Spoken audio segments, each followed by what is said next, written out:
গল্পে মহাকালের আজকের নিবেদন প্রখ্যাত সাহিত্যিক সুকুমার রায়ের লেখা গোপালের পরা। গল্প পাঠে আমি দীপ্ত কর্মকার। এমন আরও গল্প শুনতে আমাদের চ্যানেলটি সাবস্ক্রাইব করুন। আর কী ধরনের গল্প শুনতে চান তা আমাদের জানিয়ে দিন কমেন্ট করে।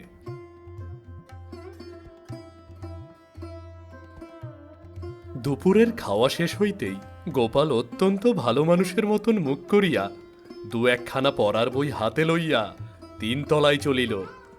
মামা জিজ্ঞাসা করিলেন, কিরে গোপলা, এই দুপুর রোদে কোথায় যাচ্ছিস? 3 তলায় পড়তে যাচ্ছি। পড়বি তো ভালো কথা, তা 3 তলায় কেন? এখানে বসে পড় না। এখানে তো লোকজন যাওয়া আসা করে, ভোলা গোলমাল করে, পড়বার সুবিধা হয় না। আচ্ছা যা তাহলে, যা মন দিয়ে পড়গে। গোপাল চলিয়া গেল। মামাও মনে মনে একটু খুশি হইয়া বলিলেন, যাক, ছেলেটার পড়াশোনায় মন আছে। এমন সময় ভোলাবাবুর প্রবেশ। বয়স 3 কি 4, সকলের খুব আদুরে।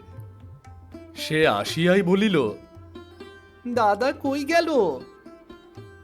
দাদা এখন 3 তলায় পড়াশোনা করছে, তুমি এখানে বসে খেলা করো কেমন? ভোলা তৎক্ষণাৎ মেঝের ওপর বসিয়া প্রশ্ন আরম্ভ করল, দাদা কেন পড়াশোনা করছে? পড়াশোনা করলে কি হয়? কি করে পড়াশোনা করে? এই সব সে বলিতে লাগিল। মামার তখন কাগজ পড়িবার ইচ্ছা।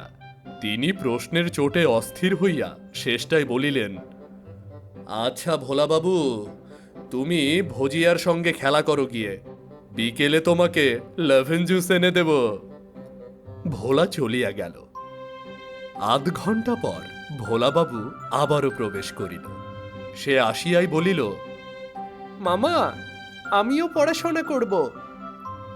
বেশ তো, আর একটু বড় হও, তোমায় রং চঙে সব পড়ার বই কিনে দেব, বুঝলে?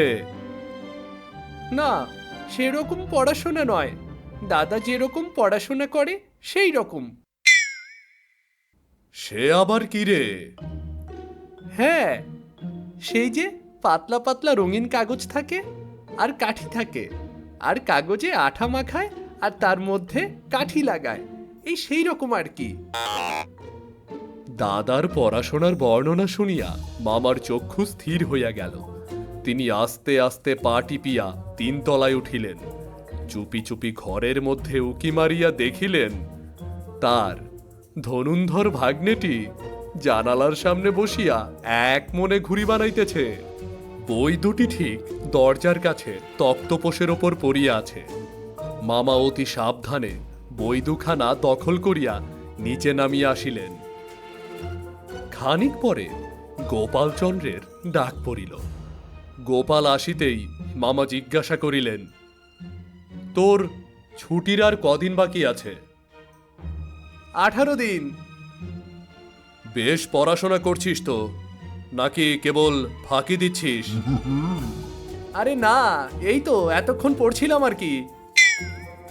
কি বই পড়ছিলি? সংস্কৃত। আচ্ছা, সংস্কৃত পড়তে বুঝি বই লাগে না?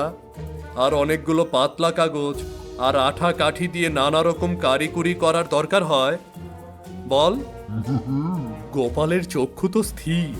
মামা বলে কি? সে একেবারে হতভম্ব হইয়া হা করিয়া মামার দিকে তাকাইয়া রহিল। মামা বলিলেন, বই কোথায়? আগে 3 তলায়। মামা বই বাহির করিয়া বলিলেন, এগুলো কি? তারপর তাহার কানে ধরিয়া ঘরের এক কোণে বসাইয়া দিলেন। গোপালের ঘুড়ি, লাটাই, সুতো ইত্যাদি সরঞ্জাম 18 দিনের জন্য মামার জিম্মায় বন্ধ রহিল।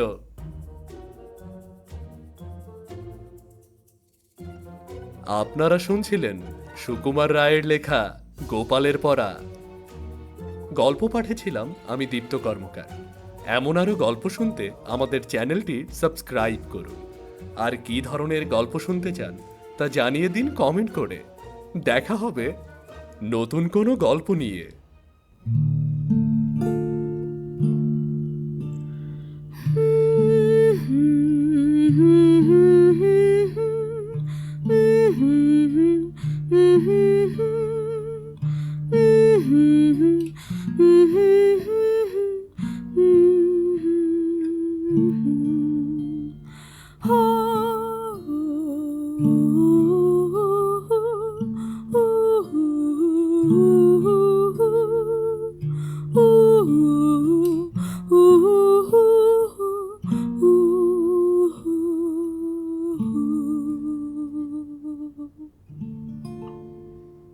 গল্পে মহাকাল।